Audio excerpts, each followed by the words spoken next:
Hello, everyone, and welcome to Houston Life. I'm Derek Shore. And I'm Jennifer Broom. Our first guest today served as Chief Executive Officer for the City of Houston. They were basically responsible for running the entire city. Yeah, exactly. So what's next for them after being mayor of the fourth most populous city in the nation? Let's find out. Please welcome former mayors Annise Parker and Bill White. Welcome to you both. Thanks for joining us today. We're so glad to have you here. And I'm curious, Bill, let's start with you. How has Houston changed since you first took office? Oh boy, there's been a lot of changes, and I want to say for the good.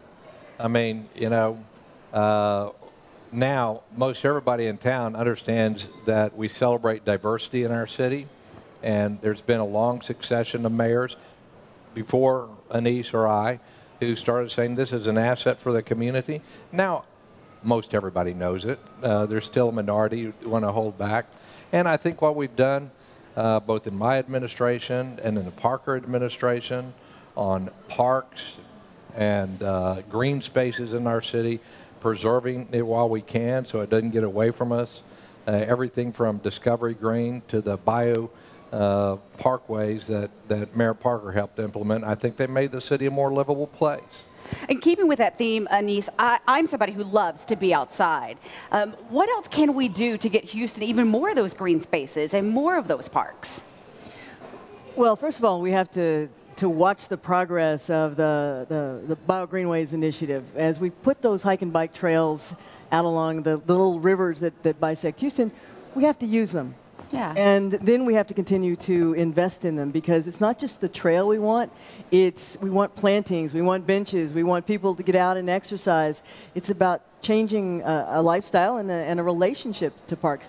Now, the other answer is that we are turning an underutilized asset, which is our biosystem, into parkland, but we also have to watch for opportunities to acquire parkland before it disappears because we are densifying rapidly in the city. It's what, 100,000 people a year moving into the city, which is absolutely incredible. Exactly. And as the city is becoming more and more dense, more and more people are moving in. It's interesting. We recently discussed on our show here that 30 years ago in the city of Houston, people said the biggest issue affecting them was the economy. Then 10 years after that, the biggest issue affecting them was crime. Right. And more recently, people cite traffic is the biggest issue facing them. So as you both look forward to the future of Houston, where do you see us in 5 or 10 years down the road? There's not a megacity anywhere in the world that doesn't have a traffic problem. Totally. I'm sorry to say that, but that is absolutely true. We have a growing mass transit system, our light rail system, the revitalized bus system, but we could have the best system in the world and we'd still have traffic. So we have to look beyond that to the problems that will affect the city. And one that I know that Bill was very concerned about and that we're going to have to continue to watch is air quality in this area as we have more and more cars, as we expand our industry here.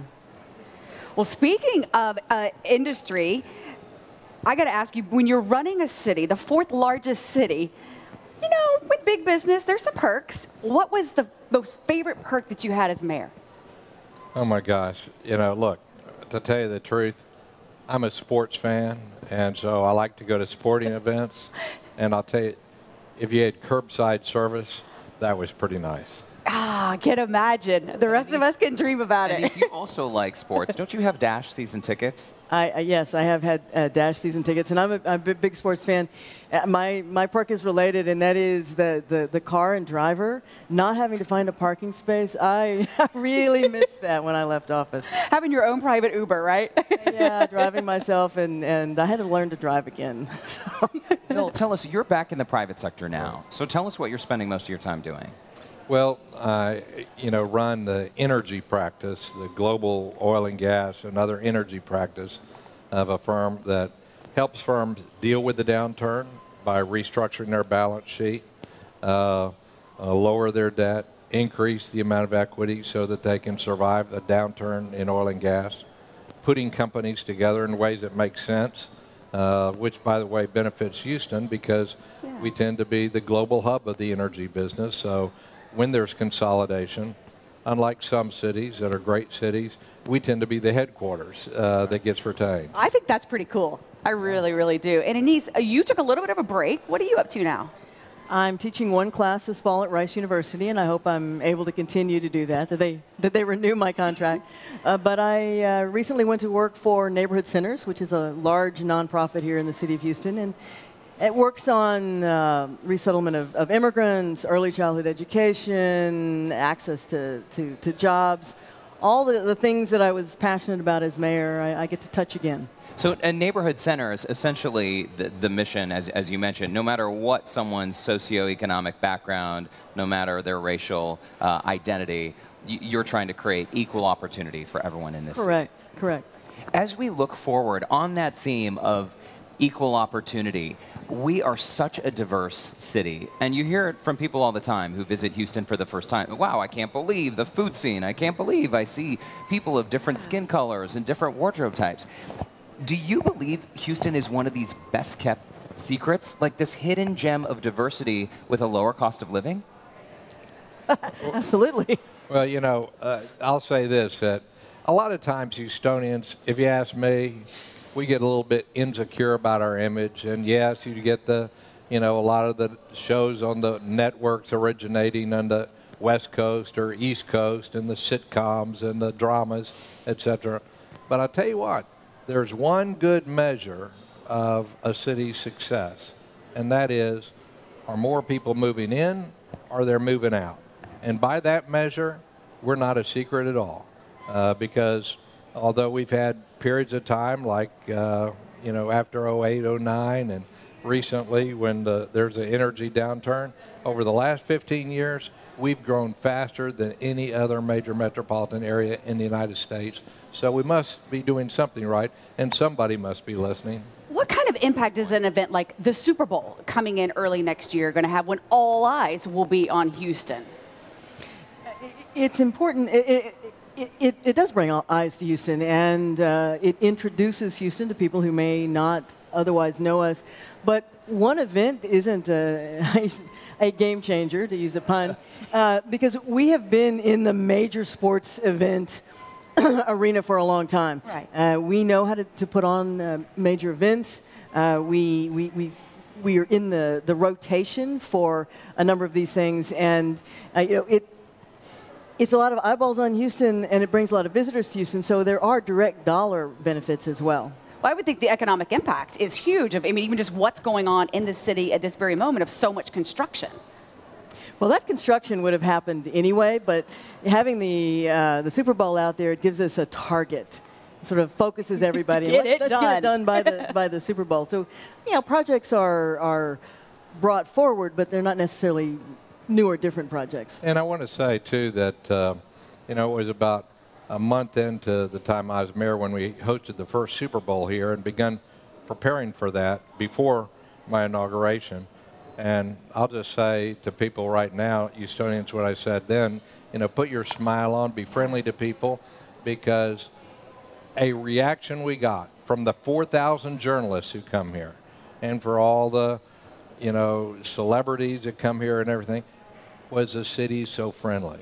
Yes, and it is. Each of us, it's not just a matter of a mayor or an image campaign, but if people meet, whether you're a cab driver or you're having, somebody at lunch, and you see some folks that look like they're from out of town, hey, be friendly and do your bit for letting the secret of our city be known. It's a good reputation to have. Our conversation has only just begun. Yeah, and guys, of course, we have the presidential election going on. It's been very interesting, to say the least, from the name calling to tax returns and email controversies. Hillary Clinton and Donald Trump have provided plenty of content for late night TV. Check this out.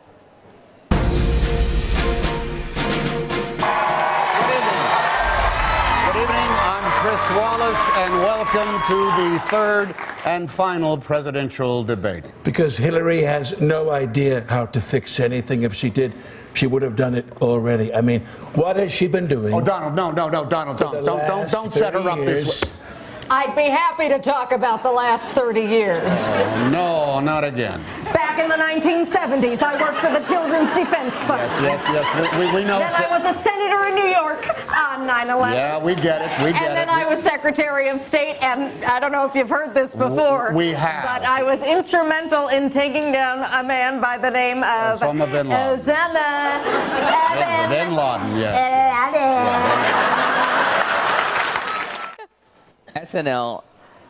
SNL really is never funnier than during an election season. Yes. Do you both watch these satires, the political satire? I went back and looked at them on YouTube. I don't normally watch Saturday Night Live, but And I had what to do you see make of them? What do you think? They're funny, and they're very well done. I want to get y'all's thoughts. So this presidential election, I mean, just the mudslinging, the name calling. What is your reaction to the election? Well, I have two reactions. First,